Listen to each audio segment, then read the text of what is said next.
ನಿಮ್ಮ favourite serials ಈಗ ಟಿವಿಗಿಂತ ಮುಂಚೆ ಸನ್ ನೆಕ್ಸ್ಟ್ ಆಪ್ ನಲ್ಲಿ ಜಾಲಿಯಾಗಿ ಎಲ್ಲರಿಗಿಂತ ಮುಂಚೆ ನೋಡಿ. ಈಗಲೇ ಸನ್ ನೆಕ್ಸ್ಟ್ ಆಪ್ ಡೌನ್ಲೋಡ್ ಮಾಡಿ ಮತ್ತು ಸಬ್ಸ್ಕ್ರೈಬ್ ಮಾಡ್ಕೊಳ್ಳಿ. ಮರೆಯಾದೆ ಹೀಗೇಕೆ ಓ ಚಂದ್ರನೇ, ಅಮವಾಸೆ ಕವಿದಂತೆ ಈ ಬಾಳನೆ, ಉಸಿರೆಲ್ಲ ಗಾಯ ಖುಷಿಯೆಲ್ಲ ಮಾಯ, ಶುರುವಾಯ್ತೆ ಕಡುವೇದನೆ. ಅಮ್ಮ ಸುರಭಿ,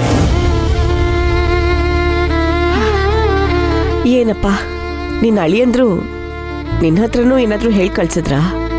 ಇಲ್ಲ ಮಗಳೇ, ಅವರು ನಿನ್ನ ವಿಷಯ ಮಾತಾಡೋಕೆ ತಯಾರಿಲ್ಲ. ನಿನ್ ಕೈಯಾರೆ ಕನ್ಯಾದಾನ ಮಾಡಕ್ಕಂತೂ ನಿನಗೆ ಅದೃಷ್ಟ ಸಿಗ್ಲಿಲ್ಲ. ಅಟ್ಲೀಸ್ಟ್ ನನ್ನ ಕೈ ಹಿಡಿದು ಈ ಮನೆ ಹೊಸ್ಲು ದಾಟ್ಸಕ್ಕಾದ್ರೂ ಆ ದೇವ್ರು ಅದೃಷ್ಟನ ಕರುಣಿಸಿದ್ನಲ್ಲ, ನೀನ್ ಪಡ್ಕೊಂಬಂದಿರೋದು ಇಷ್ಟೇ ಅಲ್ವೇನಪ್ಪ? ದಯವಿಟ್ಟು ಹಾಗೆಲ್ಲ ಮಾತಾಡ್ಬೇಡಮ್ಮ. ನೀನ್ ನನ್ನ ಮಗಳು ಅಂತ ನಾನು ತೀರ್ಮಾನ ಮಾಡಿದ್ಮೇಲೆ ಮತ್ತೆ ಆ ವಿಚಾರದ ಬಗ್ಗೆ ಅನುಮಾನನೇ ಪಟ್ಟಿಲ್ಲ. ಆ ಸೂರ್ಯಮಣಿ ಹಿಂದೆ ಬಿದ್ದಾಗಿಂದನೂ ನಮಗೊಂದಲ್ಲ ಒಂದು ರೀತಿ ಪೆಟ್ಟು ಬೀಳ್ತಾನೆ ಇದೆ.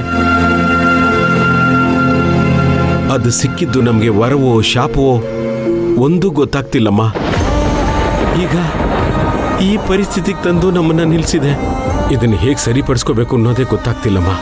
ಅವತ್ತು ಭಟ್ರು ಇವರಿಬ್ರು ಜಾತಕ ನೋಡಿ, ಜಾತಕ ತುಂಬಾ ಚೆನ್ನಾಗಿದೆ, ಇಬ್ರು ಅನ್ಯೋನ್ಯವಾಗಿ ಬದುಕ್ತಾರೆ, ಒಬ್ರಿಗೊಬ್ರು ಬಿಟ್ಕೊಡಲ್ಲ, ಒಬ್ರನ್ನೊಬ್ರು ಬಿಟ್ಟಿರಲ್ಲ ಅಂತ ಹೇಳಿದ್ರು. ಆದ್ರೆ ಇವತ್ತು ಅಳಿಯಂದ್ರು ಬಿಟ್ಟು ಹೋಗು ಅನ್ನೋ ಮಾತಾಡ್ತಿದ್ದಾರೆ. ನಾವು ಯಾವ್ದನ್ನ ನಂಬೋದು ಯಾವ್ದನ್ನ ಬಿಡೋದು ಒಂದು ಗೊತ್ತಾಗ್ತಿಲ್ಲ. ಮಗಾರು, ಅಳಿಯಂದ್ರು ಪರಿಸ್ಥಿತಿಗೆ ಕಟ್ಟಿಬಿದ್ದು ನಿನ್ನನ್ನು ಮನೆ ಬಿಟ್ಟು ಹೋಗ್ಬಿಡು ಅಂತ ಹೇಳಿದ್ದಾರೆ ಅಂತಾನೆ ಅಂದ್ಕೊಳ್ಳೋಣ. ಆದ್ರೆ ನೀನ್ ಮಾತ್ರ ಮನೆ ಬಿಟ್ಟು ಹೋಗೋ ನಿರ್ಧಾರ ಮಾಡಬೇಡಮ್ಮ. ಒಂದಷ್ಟು ದಿವಸ ಕಾದ್ ನೋಡೋಣ. ಅಲ್ಲಿವರೆಗೂ ನೀನ್ ತಾಳ್ಮೆಯಿಂದ ಇರು. ನಾನು ಪರಿಸ್ಥಿತಿ ನೋಡ್ಕೊಂಡು ಅಳಿಯಂದ್ರ ಜೊತೆ ಮಾತಾಡ್ತೀನಿ. ಇದೇನು ಬಗೆಹರಿಸಕ್ಕಾಗದೇ ಇರುವಂತ ಸಮಸ್ಯೆ ಏನು ಅಲ್ವಲ್ಲ? ಇಲ್ಲಪ್ಪ, ನಿನಗೆ ನಿನ್ನ ಅಳಿಯನ್ ಬಗ್ಗೆ ಎಷ್ಟು ಗೊತ್ತೋ ಇಲ್ವೋ ನನಗೆ ಗೊತ್ತಿಲ್ಲ. ಆದ್ರೆ ನಾನು ನನ್ನ ಸೂರ್ಯನ ಚೆನ್ನಾಗಿ ಅರ್ಥ ಮಾಡ್ಕೊಂಡಿದ್ದೀನಿ. ಅವನೇನೇ ಆದ್ರೂ ಅವನ ನಿರ್ಧಾರನ ಬದಲಾಯಿಸಲ್ಲಪ್ಪ.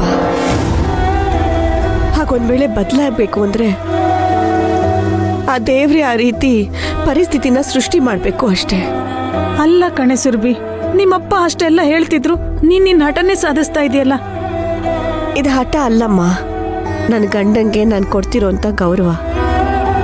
ಹೇಳಿದ ತಕ್ಷಣ ಕೆಲಸ ಮಾಡಿದ್ರೆ ಅದಕ್ಕೆ ಒಂದು ಗೌರವ ಇರುತ್ತೆ. ಅಪವಾದ ಕೇಳಿದ ತಕ್ಷಣ ಊರ್ ನಾಯಕರು ನಿರ್ಧಾರ ತಗೊಂಡ್ರು.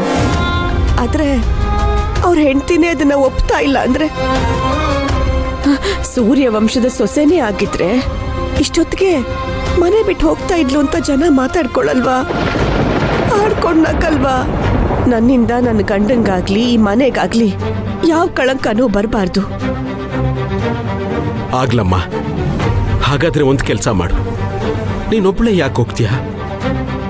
ನಾನು ನಿಮ್ಮಮ್ಮನೂ ಬರ್ತೀವಿ, ನಮ್ಮನ್ನು ಜೊತೆ ಕರ್ಕೊಂಡು ಹೋಗು. ಇದ್ಯಾವ ಹುಚ್ಚತನಪ್ಪ?